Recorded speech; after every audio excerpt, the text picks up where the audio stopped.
बिस्मिल्लाहिर्रहमानिर्रहीम। अस्सलाम वालेकुम। ये 3-4 साल पहले की बात है कि हमारे प्रोफेसर के पास एक पेशेंट आए जिनका ESR बढ़ा हुआ था और साथ में उन्हें आंतों का इन्फेक्शन था। तो मेडिसिन से वो इतना ट्रीट हो नहीं रहे थे, तो सर ने उन्हें कहा कि आप दिन का खाना छोड़ दें, सुबह नाश्ता किया करें और रात का खाना खाया करें, दिन का खाना आप छोड़ दें, आप ठीक हो जाएंगे। तो वो नेक्स्ट विज़िट पे आए तो उन्होंने कहा कि मैं दिन का खाना नहीं छोड़ पा रहा, भूख लगती है, खाना पड़ता है, नहीं छोड़ पा रहा मैं दिन का खाना। तो सर ने कहा कि रमज़ान आ रहा है तो रोज़े आप रखेंगे? उन्होंने कहा जी इंशाल्लाह मैं रोज़े रखूँगा। तो सर ने कहा कि इंशाल्लाह रमज़ान की बरकत से आप ठीक हो जाएंगे।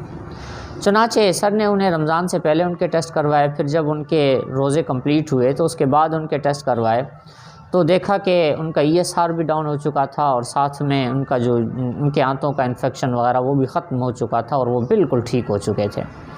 तो ये जो रोज़ा है, ये जिस तरह अल्लाह ताला ने रूहानी सफ़ाई का ज़रिया बनाया है, इस तरह जिस्मानी सफ़ाई का भी ज़रिया बनाया है। यानी जिस तरह हम लोग रमज़ानुल मुबारक के अंदर गुनाहों से बचते हैं, इसी तरह रोज़े की बरकत से दिन में मुख्तलिफ़ किस्म के जिस्म के लिए जो मुज़र और सेहत के लिए जो मुज़र चीज़ें होते हैं, हम उनसे भी बचते हैं।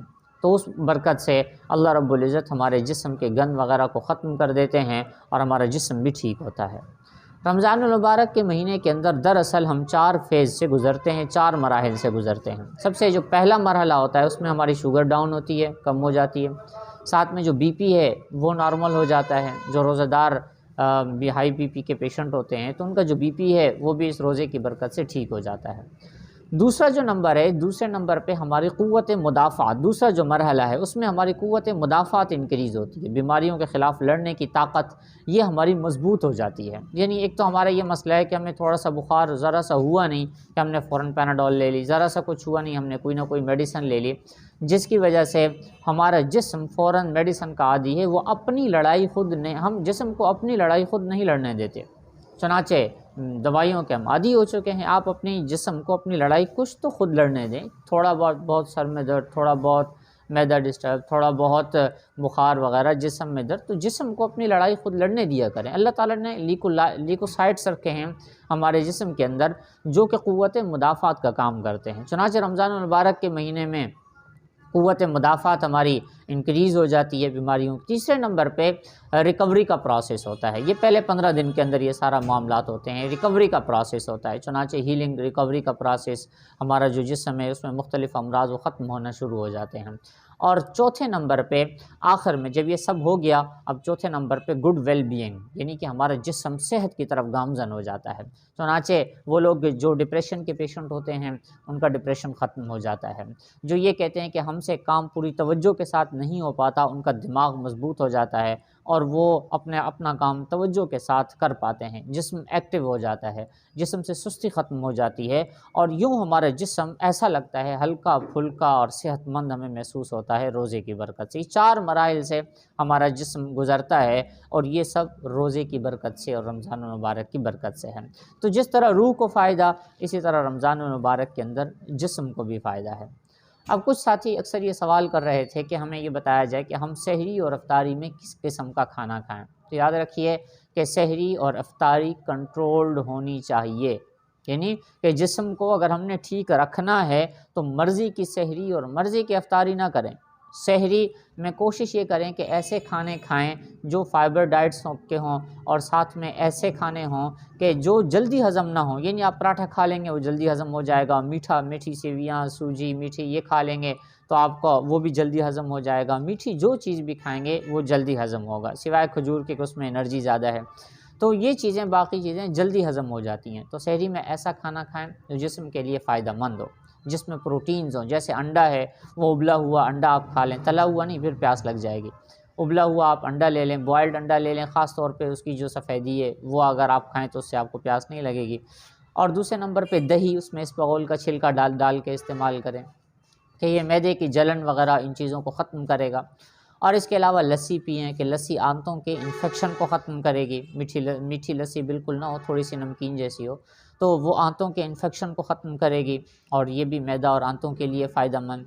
और साथ में आप कोशिश करें चिया सीड्स ले लें। चिया सीड्स का आधा चम्मच वो पानी में आप भगो के रख दें, जो खाने का चम्मच होता है वो आधा चम्मच आप भगो के रख दें और फिर जब आप सहरी करने लगें, शुरू में उसे भगो के रख दें। जब आप सहरी कर चुके हैं, बाद में आप वो जो चिया सीड्स हैं पानी में आपने घोल के रखे थे वो पानी भी पी लें, साथ में चिया सीड्स भी आप खा लेंगे।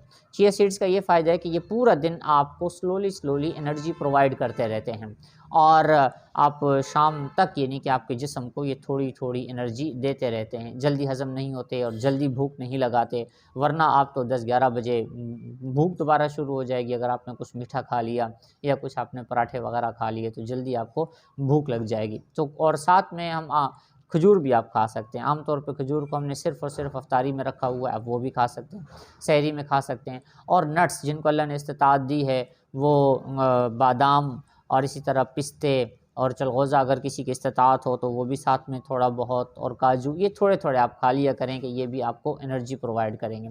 और दूध का 1 गिलास पी लिया करें।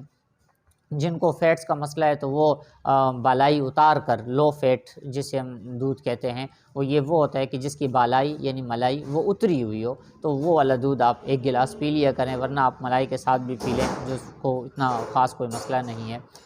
और साथ में जो अफ्तारी हो, अफ्तारी भी कंट्रोल करें, यानी आप नीले पीले शरबत पीना शुरू कर दें और साथ में ये जिस्म के अंदर एसिडिटी हकीकत में बढ़ाते हैं। सादा आप पानी पिएं, सादा पानी जितना फ़ायदेमंद है वो इतना ये नीले पीले शरबत उल्टा आपको नुकसान देंगे। पकोड़े समोसे इनसे अपने आप को बचाने की कोशिश करें, या फिर कोशिश करें कि घर के आपके बने हुए पकोड़े हों, ठीक है, वो बेसन आपका बिल्कुल एतमाद वाला बेसन हो, जहाँ से एतमाद वाली जगह से आपने लिया हो या ख़ुद पिसवाया हो, और घर के ही बने हुए पकोड़े हों तो वो काफ़ी हद तक फ़ायदेमंद है, वरना बाज़ारी पकोड़ों से कोशिश करें कि अपने आप को बचाएं। और रात को 1 रोटी आपने ले ली, साथ में सालन आपने ले लिया, कोशिश करें गोश्त वगैरह हो, लेकिन ब्रायलर ना हो, बहरहाल गोश्त तो साथ में वो आप ले लें, तो कंट्रोल्ड अफ्तारी भी कंट्रोल्ड हो आपकी, सहरी भी आपकी कंट्रोल्ड हो। तो इस तरतीब से आपको चलेंगे तो इंशाल्लाह ये आपके जिस्म के लिए बहुत फ़ायदेमंद है। सहरी में चाय ना पिया करें, कोशिश करें, क्योंकि ये चाय ये जिस्म से पानी को निकालती है। अब आप 2, 3, 4 गिलास पी तो लेते हैं एक साथ, साथ में 1 कप आपने चाय का पी लिया तो वो जिस्म से पानी को जल्द से जल्द निकाल देता है। चाय ना पिएं, आप सिर्फ पानी पी लें। ठीक है, आपको बार बार वॉशरूम जाना पड़ेगा, लेकिन इतना ज़्यादा नहीं जाना पड़ेगा जितना चाय की वजह से आपको जाना पड़ेगा, और चाय जिस्म से पानी को जल्द से जल्द निकाल देगा। तो और फिर रात के वक्त में कोशिश करें थोड़ा थोड़ा पानी पीते रहें, यानी आपने मगरिब इफ्तारी के वक्त पी लिया, फिर एक आधे घंटे बाद फिर पी लिया, फिर आधे 1 घंटे बाद फिर पानी पी लिया। इस तरह आप अपने आप को रात को थोड़ा थोड़ा पीते रहें। इस अंदाज़ में जब आप सहरी और इफ्तारी करेंगे तो इंशाल्लाह जो आपका जिस्म होगा वो साफ़ और सुथरा रहेगा, जहरीले मवाद से बचा रहेगा, और चुस्त तरीक़े से इंशाल्लाह आप रमज़ानुल मुबारक गुजारेंगे। अपना ख्याल रखिएगा। अल्लाह हाफ़िज़।